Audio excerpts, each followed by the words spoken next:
fille de Keita Lae, dit Lae Laïa. Née le 16 septembre 1997 à Kouroussa, dans une famille profondément enracinée dans la culture mandingue, Keita Lae, connue sous le surnom de Lae Laïa, est un enseignant, linguiste, journaliste et acteur culturel guinéen. Fils de Sana Keita et de Saran Kamara, il est aujourd'hui reconnu pour son parcours exemplaire, son sens du devoir, sa rigueur morale et son engagement en faveur des langues et traditions africaines. Origine et enfance. Enfant, Lae Laïa rêvait de suivre la voie de ses ancêtres, la chasse et l'agriculture. L'école ne l'attirait guère au départ, mais le destin en décida autrement.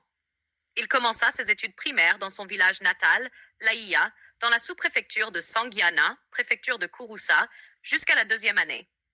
Son premier enseignant fut Monsieur Konaté, un maître inoubliable, puis il poursuivit sa scolarité dans la capitale guinéenne Conakry jusqu'à la 6e année. Une fois inscrit, il révéla une intelligence naturelle et une grande capacité d'apprentissage. Toujours parmi les 7 premiers de sa classe au primaire, il se distingua par son sérieux et sa constance. Parcours secondaire et universitaire. Lae Laïa commença le collège à Kindia, au collège Sarakolea, où il confirma son excellence en occupant la première place de sa classe tout au long de son parcours du collège. Il poursuivit ses études secondaires au lycée 28 septembre de Kindia, puis au lycée-collège Lune de Sam, qu'il finança difficilement à travers l'appui de sa famille, malgré les grandes difficultés matérielles, jusqu'à l'obtention de son baccalauréat unique en sciences sociales. Après le baccalauréat, il fut orienté à l'université de Kindia, au département des sciences du langage, où il obtint sa licence. Dès la première année, il combina études et responsabilités. Il assista un professeur de français, M. Drassa. Ensuite, il travailla dans un cybercafé, développant une solide maîtrise en informatique, Windows, Word, Excel, PowerPoint, traitement du son et de l'image. Ces expériences forgèrent chez lui un sens de la polyvalence et de l'autonomie. Plus tard, il poursuivit ses études au master en sciences linguistiques descriptives et éducation à l'Université générale Lansana Conté de Somfonia, approfondissant sa réflexion sur la place des langues nationales dans l'enseignement guinéen. Carrière et expérience professionnelle. Après l'université, Lae Laïa exerça comme enseignant dans plusieurs écoles privées de Kindia, où il se fit apprécier pour sa rigueur, sa pédagogie et son respect des valeurs morales. Il effectua également un stage journalistique à la radio Baraka FM de Kindia, devenant grand reporter et chroniqueur sportif.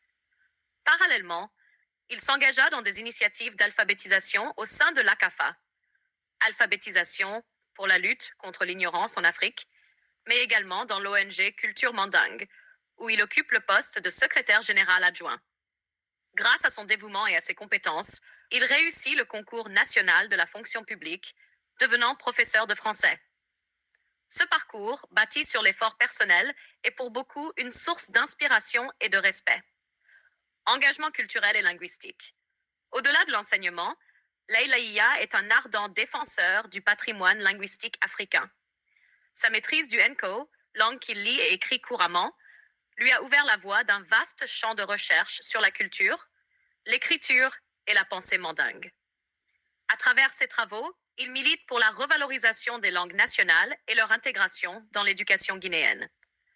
Par son activité au sein de l'ONG Culture Mandingue, en tant que secrétaire général adjoint, il œuvre à la sauvegarde des traditions tout en favorisant le dialogue entre la modernité et l'héritage africain.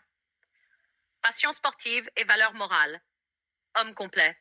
Lae Laïa a également marqué le domaine du sport. Passionné de football depuis l'enfance, il fut un joueur talentueux qui attirait de nombreux spectateurs par sa créativité et sa technique. Il devint ensuite entraîneur, maîtrisant les stratégies et règlements du jeu et partageant sa passion avec les jeunes. Mais au-delà du savoir et du sport, Lae Laïa se distingue surtout par son intégrité morale.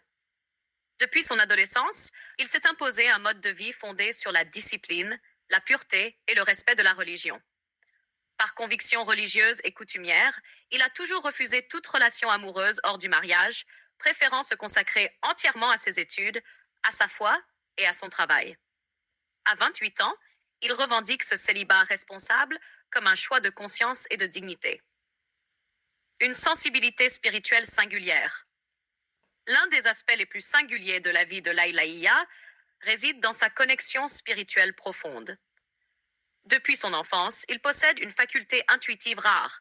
Les événements importants de sa vie, heureux comme malheureux, se manifestaient souvent à lui en rêve, avant de survenir réellement. Cette sensibilité a marqué son entourage et nourri le respect, parfois la crainte, que certains lui portent. Ceux qui prévoyaient des actions envers lui, bonnes ou mauvaises, se retrouvaient souvent vus ou connus à travers ses songes. Ce don qu'il perçoit comme une protection divine et non comme un pouvoir l'a toujours conduit à la prudence, à la méditation et à la tolérance envers autrui. Une figure d'intégrité et de renaissance. Aujourd'hui, Keita Lay, dit Laïlaïa, est considéré comme un symbole de courage, de loyauté et d'humilité. Son parcours, né du croisement entre la tradition et la modernité, illustre la réussite d'un homme qui n'a jamais renié ses origines, tout en embrassant la lumière du savoir. Chercheur en devenir, éducateur engagé, défenseur des langues africaines et témoin d'une sagesse héritée, Laïlaïa incarne la